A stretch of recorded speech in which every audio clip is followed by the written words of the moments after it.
ખેડૂતોને સતાવતા પ્રશ્નોનું ત્વરે નિરાકરણ નહીં લવાય તો કચ્છ કિસાન સંઘ જલદ આંદોલન છેડશે તેવી ચીમકી આજે કિસાન સંઘ આયોજિત કાર્યક્રમમાં અપાઈ હતી।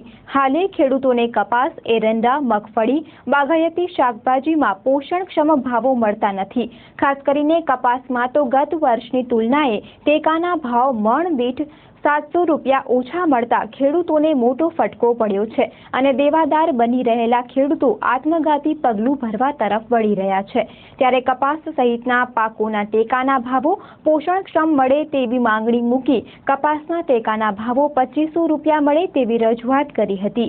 કિસાન સંઘના અગ્રણીઓએ એવો તર્ક મૂક્યો હતો કે ટેકાના ભાવો ઘટી રહ્યા છે તો સામી તરફ ખાતર બિયારણના ભાવો સતત ને સતત વધતા નુકસાનીનો ભાગ આવી રહ્યો છે। આ ઉપરાંત 2006ના પરિપત્રના આધારે ખેડૂતોએ બોર તો બનાવ્યો પણ વીજ તંત્રએ 135ની કલમ લગાડી કનડગત કરી છે। ત્યારે આવા બોરના કનેક્શનને કાયદેસર કરવા, લો વોલ્ટેજની સમસ્યા નિવારવા, ફેન્સિંગની આ યોજનાનું અમલીકરણ કરવા, વર્ષો પૂર્વે શ્રી સરકાર થયેલ જમીનનું રેગ્યુલરાઇઝેશન કરવા, 2 ગુઠા જમીનની સત્તા મામલતદારને આપવા સહિતની રજૂઆતો કરી હતી। જિલ્લા કિસાન સંઘના પ્રમુખે કિસાનોની સમસ્યાઓ વર્ણવતા ચંચળ ન્યૂઝ સાથે વાત કરી હતી।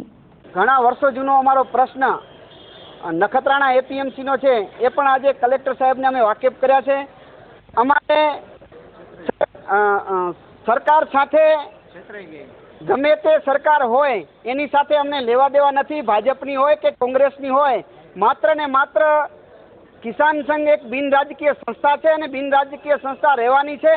આ તો ભાજપની સરકાર હોય તો અમે આંદોલન, કોંગ્રેસની સરકાર હોય તો આંદોલન કર્યા છે। માત્ર ને માત્ર ખેડૂતોના પ્રશ્ન માટે ભારતીય કિસાન સંઘ લડતું આવે છે અને આવતા સમયમાં પણ લડશે। આ બાબત કચ્છી મંત્રીને પણ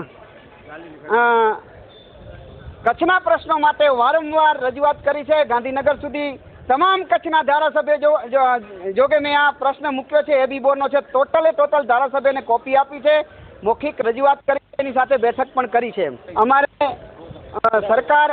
સરકાર ગમે તેની હોય, અમે તમને કીધું જે કિસાન સંઘે ટેકો આપ્યો તો અમે, કારણ કે અમે બિન રાજકીય છીએ એટલા માટે, પણ જે સરકાર જે અહીંયા કે આવા કપાસના ભાવ નથી મળતા, એ સરકારે પોતે કેન્દ્ર અને રાજ્ય સરકારે વિચારવા જોઈએ કે આપણે શું બોલ્યા છીએ। આમાં બધું આવી જાય છે।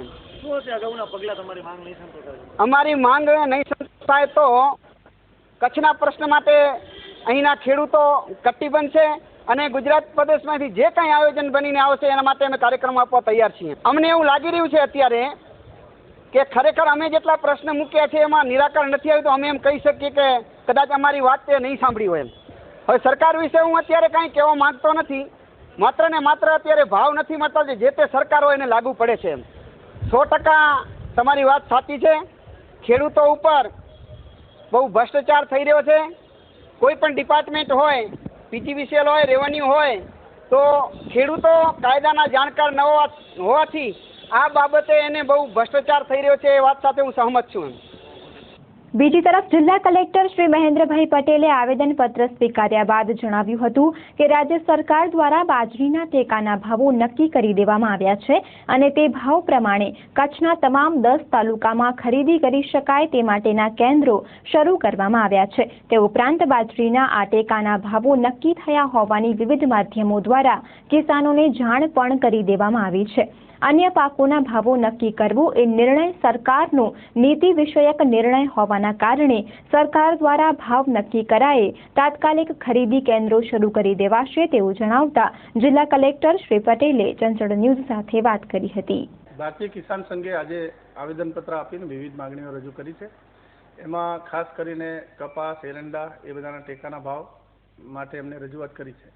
ગુજરાત સરકારશ્રીએ તાજેતરમાં નિર્ણય લઈ અને બાજરીના ટેકાના ભાવ 1250 રૂપિયા પ્રતિ મેટ્રિક ટન નક્કી કર્યા છે અને એ ટેકાના ભાવ માટે આપણે 10 તાલુકામાં જે પુરવઠા નિગમના ગોડાઉનો છે ત્યાં ખરીદ કેન્દ્રો શરૂ કર્યા છે। તમામ એપીએમસીમાં અને પ્રેસના માધ્યમથી આપણે એની પ્રેસ નોટ આપીને જાણ પણ કરી છે અને એપીએમસીમાં બેનર લગાવ્યા છે। હાલ બજારમાં 1450 રૂપિયા મેટ્રિક ટનનો ભાવ ચાલે છે, એટલે વાંધો નથી, પણ જો 1250થી ઓછો ભાવ થાય તો સરકાર 1250ના ભાવે ખેડૂતોની બાજરી ખરીદ છે. એ સરકારનો નીતિ વિષયક નિર્ણય છે. આજે એ લોકોએ રજૂઆત કરી છે. ગુજરાત સરકારને અહીંથી જાણ કરીશું કે આવી માગણી આવી છે.